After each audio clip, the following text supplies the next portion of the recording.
So eto na nga mga idol, Kim Chiu finally nagsabi na ng yes dito kay Paolo Abilino. And bago natin niya pag-usapan mga kaibigan, please huwag kalimutan mag-like and subscribe and pahit na rin po ng notification bell. Maraming salamat po mga kaibigan, lahat po ay sobrang kinikilig dahil nga po sa sinabi ni Kim Chiu dito nga po sa naging proposal po ni Paolo Abilino.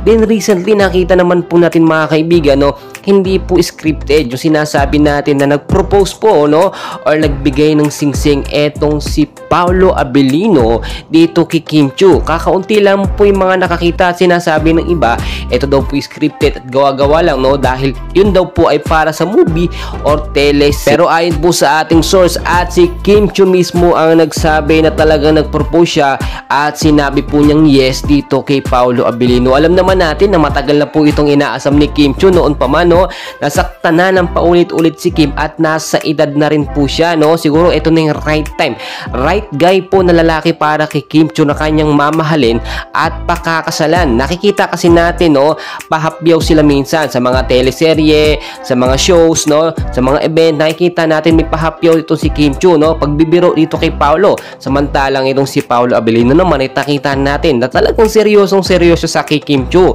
at hindi niya po ito pinapabayaan at binabaliwala. Yung pagsundo nga po ni Paolo Abilino dito sa taping dito kay Kim Chiu at yung paghatid, paglabas-labas nila nakikita po yan ng ilang mga fans at nakakakuha tayo ng mga ilang clippage. Ibig sabihin po nito mga kaibigan talagang officially sila.